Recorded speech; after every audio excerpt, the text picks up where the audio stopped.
Magandang umaga po muli sa ating lahat. Ang pagpapala po at pag-iingat, paggabay, kagalingan na nagmumula sa ating Panginoon ay sumaatin lahat. Ngayon po, tayo po muna ay manalangin. O aming Panginoon na dakila, pinupuri, sinasamba ka namin. At ngayon, banal na Espiritu, patuloy na turuan mo po kami sa pamamagitan ng iyong mga salita at patuloy na mamunga ito sa aming mga puso at buhay.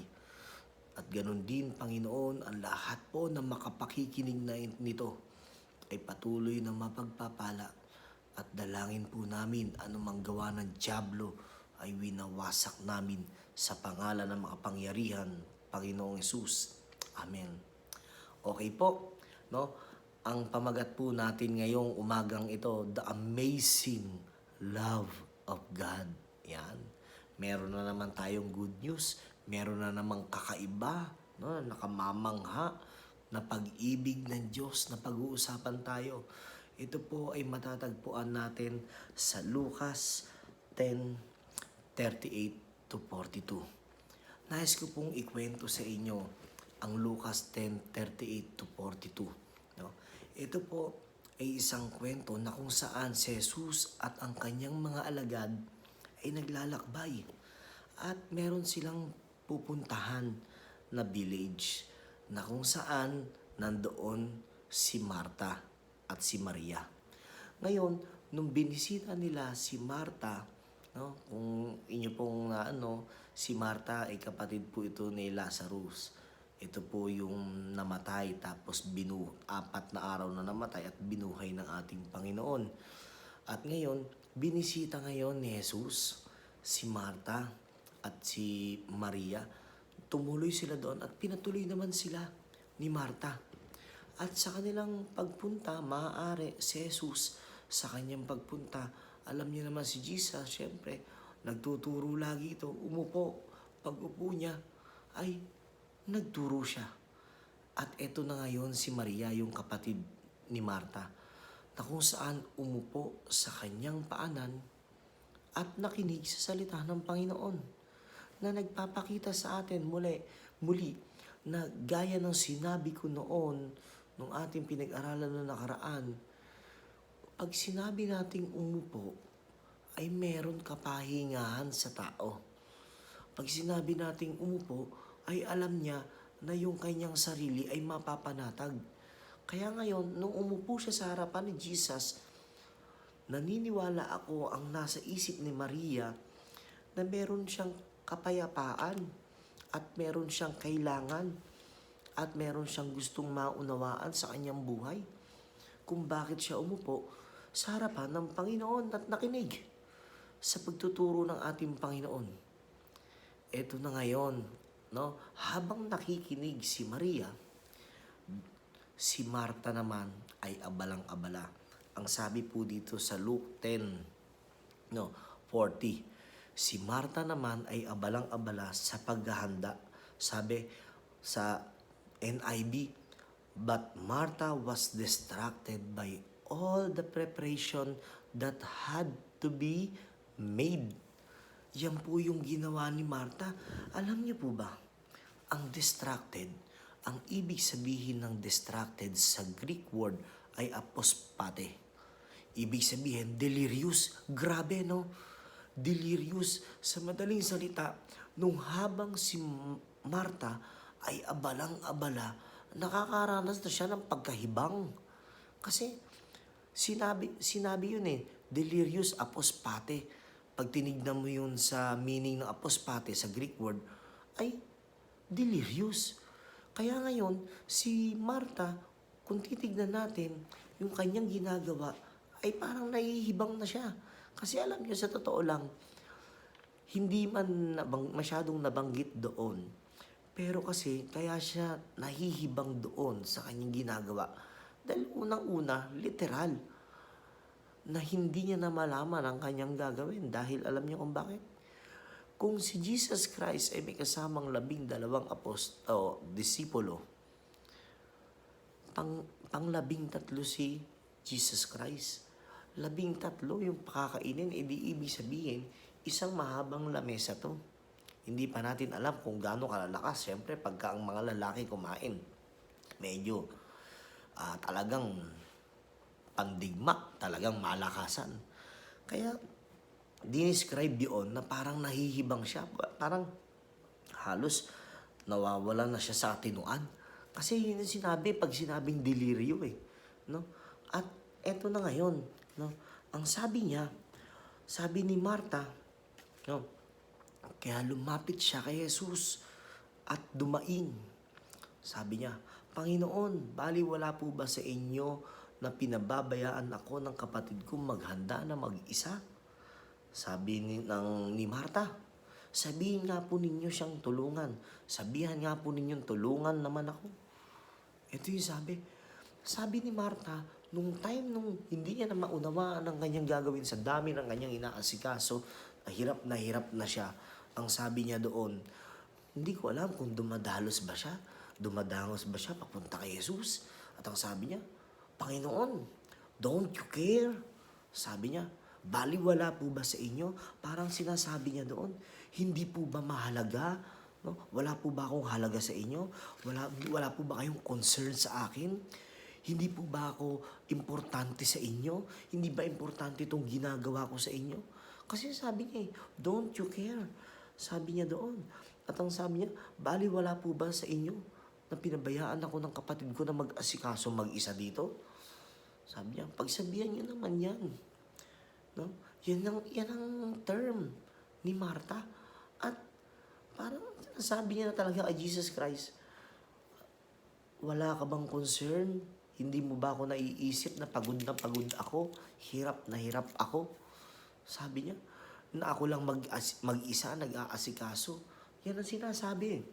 Pero, tingnan niyo po, napakaganda. No?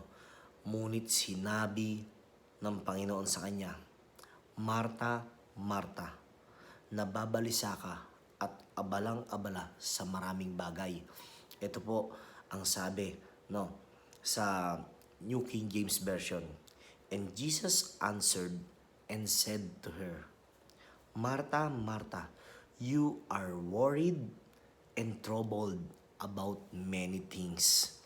Nais ko po muna pag-usapan natin yung worried and troubled. Pag sinabi po kasi nating worried, ito po, no, ang Greek word po ng worried, anisikos. No? Anisikos, ibig sabihin uneasy, hindi siya mapakali. No? Hindi siya mapakali. Aligagang-aligaga siya at restless. Talagang walang kapahingahan. Abala, hindi maasikot, hindi malaman kung ano gagawin. Yan yung nararamdaman ni Martha that time. At ang sabi pa po, no, troubled. Ano ba sa Greek word ang troubled? Sabi, problemata. No? Problemata. Ibig sabihin, bothered. Gulong-gulo siya. Walang direksyon. Hindi niya alam ang kanyang gagawin. At ang kaganda, ang ano pa dito sa troubled is, sabi sa problemata na Greek word, ang ibig sabihin is harass. Sa madaling salita, mayroong puwersa na kagustuhan makamit ang isang bagay. Kahit anong paraan, gagawin niya. Ganun yung nararamdaman ni Martha, na kung saan pinupuwersa niya yung sarili niya, inaabala niya yung sarili niya, walang kapahingahan, gulong-gulo kung paano niya aasikasuhin. Pero ang totoo, hindi mahalaga ang mga bagay na kanyang ginagawa. Actually, nagpapasalamat ang Panginoon dahil naniniwala ako, nakikita niya. Hindi naman masama ang Panginoon, nakikita niya yung hospitality ni Martha. Yung pag-aasikaso. Nakita natin yun. At nakita yun ng Panginoong Yesus na kung saan talagang inasikaso sila ni Martha. Kaso, ito ang mas mahalaga. Ang sabi doon, no, Marta, Marta. Pag sinabi nating Marta, Marta, there is sense of urgency kapag tumawag ng 2 beses sa pangalan mo. Halimbawa, Pastor, Pastor. Ibig sabihin, meron kang gustong iparating kay Pastor. Meron kang gustong sabihin kay Pastor na napakahalaga. Pag sinabi mo, hindi naman pag sinabi, Pastor, hindi eh. Sabi niya, Marta, Marta. Ibig sabihin, there is sense of urgency na pinakikita ng Panginoon kay Marta. Na, akala ni Marta, ang sabi niya, wala ka bang concern? Wala ka bang pakialam sa akin? Hindi ka ba naaawa na ang kapatid ko ay walang pakialam sa akin? Hindi niya alam, kaya nga the amazing love of God, ang pinakamaganda, ito yung good news ha. Tignan nyo, may magandang balita na naman tayo. Kung titignan natin, nung sense of urgency na tinawag niya, Marta, Marta, ibig sabihin, meron gustong paratingin si Jesus sa buhay niya. Ang sabi niya, no? Ang sabi niya, meron bagay na dapat mo pang malaman. Kaya kita tinawag, kinokot niya yung attention ni Marta. Kinukuha niya yung atensyon, yung pansin ni Marta, kasi meron siyang gustong ipakita na mas mahal niya si Marta kesa sa bagay na ginagawa ni Marta. Na kung saan yung kay Marta ay pansamantala lamang, pakakainin lamang sila. Pagkatapos noon, tapos na.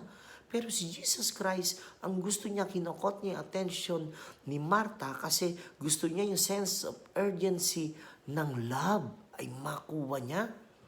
Maunawaan niya. Sabi niya, may mas mahalagang bagay. Isa lang ang mahalagang bagay. Ang sabi ng Panginoon kay Marta. Kaya nga, kung mapapansin nyo, nung si Abraham sa Genesis, no, sa Genesis, nung si Abraham ay itutuloy niya na ang pagsaksak doon kay Isaac, ang sabi ng Panginoon, o yung ginamit yung anghel, ang sabi, Abraham, Abraham, there is sense of urgency. Teka. Teka muna. Abraham, teka. Kinukuha yung atensyon. Kaya yung dalawang salita na Marta ay hindi ito baliwala sa salita ng Panginoon nung tinawag siya. Merong ipinakikita ang Diyos na there is sense of urgency. At ito ay ipinakikita niya na kailangan maunawaan mo yung mas mahalaga, mabigyan mo ng priority, yung mas mahalaga. No? Alam niyo po, maraming tao gusto mag-normalize na. Manormalize na. Gusto ng tao. Yung takbo ng buhay. Pero, mga kapatid, nakalulungkot, i-check natin yung heart natin. Bakit gusto natin maging normal ulit? Una, dahil ba gusto natin kumita ulit? Makapagtrabaho na. Makapag-operate na negosyo natin. Makapag-banding na tayo sa mga kaibigan natin. Hindi na tayo makalabas at makapag-chismisan. Hindi na tayo makagala. Hindi na tayo kumikita ng pera. Kaya gusto natin mabalik na yun sa mawala na yung COVID-19. Kapatid, i-check mo yung heart mo. Bakit gusto mo ma-normalize ulit ang mundo? Alam niyo po ba na napakalaki ng pag-ibig ng Diyos sa atin? Sobrang buti ng Panginoon. Sobrang laki ng pagmamahal niya sa atin. Yung amazing love na pamagat natin. Gusto niyang maranasan natin yun. Alam niyo, itong COVID-19, dilim man ang dinala nito sa mundo. Pero ang Diyos ang nagbibigay ng liwanag at pag-asa sa dilim na ito. Inalaw ng Panginoon mangyari ang COVID-19 na ito na issue para lahat huminto, tumigil, at makapagbulay-bulay at mag-isip. Alam niyo po, para sa akin, may dalawa ng pagkakatawag sa atin ngayon ng Panginoon. Ang una, nung namatay siya sa krus, para sa akin po ipinakita niya ang pagkamatay niya sa krus. At sabi niya, ang lahat ng kikilala sa akin ay bibigyan ko ng karapatang maging anak ng Diyos at magkakaroon ng buhay na walang hanggan. Ngayon, kinot niya ulit yung attention natin. Pangalawang pagkakatawag sa atin na pinatigil niya ang mundo para bigyan tayo ng tsansa. Ganyan kabuti at kalaki ang pag-ibig ng Diyos sa atin. binigyan niya tayo ulit ng tsansa. Sabi ko nga sa inyo, yung dilim na dala ng COVID-19, ito ang Lord, ang liwanag, na nagbibigay ng liwanag sa dilim na ito, na makita natin bakit naalaw ito ng Panginoon na mangyari. Kasi gusto ng Panginoon na makita natin ang plano niya sa buhay natin. Sabi nga sa Jeremiah 29:11, "For I know the plans I have for you, plans to prosper you and not to harm you, plans to give you hope and a future." Alam nyo, mga kapatid, ang mahirap kasi sa tao, yung future na pansamantala lang ang ating hinahanap. Hindi ko sinasabi na masama magtrabaho, kumita, mag-operate ang business, pumunta ng iba't ibang bansa. Actually, blessing yan ng Lord eh. Kaso, bigyan mo naman ng halaga. Mas bigyan mo ng halaga. Magkaroon ka naman ng time sa Lord. Bigyan mo naman ng pagkakataon na ang Diyos ay maghari sa buhay mo. Kasi, hindi na natin napapansin na nanangan na tayo sa sarili nating karunungan. Nananangan na tayo sa sarili nating kakayanan. Lagi po nating tatandaan, mga kapatid. Sabi nga doon ng Panginoon, "Alam ko ang plano ko ay mabuti para sa iyo." Alam niyo ba't inalaw to ng Lord? Kasi natitigil na yung plano ng Diyos sa buhay natin. Kasi yung plano na lang natin yung inaasikaso natin at pinupursu natin. Hindi na yung plano ng Diyos sa buhay natin. Kaya inalaw to ng Panginoon kasi sabi ng Panginoon, "For I know the plans I have for you." Gaya nung sa Israelita, 70 years silang nasakop ng Babylonia. At ngayon, ang sabi doon, huwag kayo nang matakot, huwag kayong mag-alinlangan. May maganda akong plano sa inyo. At ngayon, nararanasan natin itong ilang weeks na ang sabi ng Panginoon, huwag kang mag-alala, may maganda akong plano sa iyo. Pero, kilalanin mo ako sa buhay mo bilang Panginoon at tagapagligtas. Huwag mong sayangin ang pag-asang ibinibigay ko ulit sa iyo. Tinatawag kita ng pangalawang beses kung sinasabi niya, "Marta, Marta." No? Sense of urgency ang kailangan doon. May sense of urgency of love na makita mo yun. At ngayon, tinatawag tayo ulit ng pangalawang beses. Pinahinto niya ang lahat para magkaroon tayo ng pagkakataon na makapag-isip at makapagbulay sa ating mga bahay, sa ating mga tulugan, na wala tayong gawin kundi matulog, kumain at mag-isip. Yan ang binigay sa atin ng Panginoon ngayon. Kaya ngayon, kapatid, pangalawang pagkakataon na tinatawag na tayo ng Lord, binibigyan tayo ng pag-asa na magkaroon tayo ng buhay na walang hanggan, na yung krus ng Kalbaryo ay magkaroon ng essence sa atin. Kaya nga, inalaw ng Diyos yan kasi gusto ng Lord i-pursue ang kanyang magandang plano sa atin. Di ba? Kaya nga, inalaw dito ng Lord eh. Kasi natitigil na yung plano niya. Ayaw niya yun. Hindi niya gusto yun. Nasundin lang natin yung plano natin. Ang gusto ng Lord, sundin yung plano niya. Kaya nga, inalaw niya ito para masunod niya ulit o masunod natin ulit yung plano ng Diyos sa buhay natin at magawa ng Lord yung plano niya sa buhay natin para i-bless tayo dito sa lupa at doon sa kabilang buhay. Mga kapatid, napakalaking biyaya ng Diyos sa atin to. Habi ko nga, uulitin ko, itong dilim na COVID-19, dala ng COVID-19, ito ang Diyos na nagbibigay ng liwanag sa dilim na nararanasan natin ngayon. Ang pag-asa na makilala mo siya muli bilang Panginoon o hindi muli, makilala mo siya bilang Panginoon at tagapagligtas ng buhay mo. Alam nyo, ito po ang hamon ko. Pansinin po natin ang mga doctors, tapos po yan ng mga degree o may mga degree holder yung mga yan. Minsan, nagmasteral pa yung mga yan. Nag-aral sa iba't ibang bansa. Sumabak sila sa COVID-19. No? Sa buong mundo yung mga doctors. At naka-full gear sila. Ang tanong, bakit namatay pa rin sila? Kapatid, ako, yung mga doctors, saludo ako sa kanila sa kanilang katapangan at pagmamahal sa bayan, sa kanilang mga bayan. Pero alam nyo, ipinakikita lang sa atin ng Panginoon na ang proteksyon na sinusuot natin dito sa lupa, na ang proteksyon na bigay o gawa dito sa lupa ay may limitasyon. Yung kaalaman na kung saan hindi nila nagamot even yung sarili nila, na pinakikita na may hangganan din ang ating kaalaman. Ang siyensya na kung saan may hangganan din. Ang lahat ng bagay dito sa lupa, kapatid, may hangganan. Kaya tinatawag tayo ng Panginoon 2 beses na. Kasi there is sense of urgency na kung saan kailangan na natin magdesisyon. Hindi natin alam. Baka padating na ulit si Jesus Christ. Kaya binibigyan niya tayo ng pagkakataon na muling kumilala sa Kanya bilang Panginoon at tagapagligtas.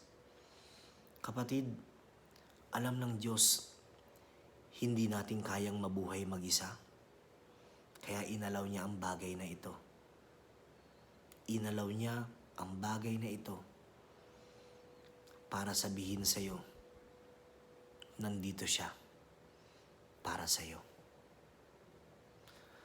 Alam niyo, yung malaking pag-ibig ng Diyos sa atin ay napakadakila, napakasarap, sapagkat sa lahat ng pagkakataon, puro pag-ibig ng Diyos ang pinaiiral niya. Kahit minsan pangit sa mata natin, pero yung malaking pag-ibig pa rin ng Diyos ang nananalaytay. Kaya kapatid, huwag mong hintayin mahuli ang lahat. Kilalanin mo si Jesus sa puso mo bilang Panginoon at tagapagligtas. Huwag mong sayangin ang pagkakataong binibigay sa atin muli ng Panginoon na makapag-isip at tanggapin siya bilang Panginoon at tagapagligtas. At para naman sa mga Kristiyano, kapatid, pinapaalalahanan tayo ng Panginoon na kung saan gampanan natin ang ating mga tungkulin.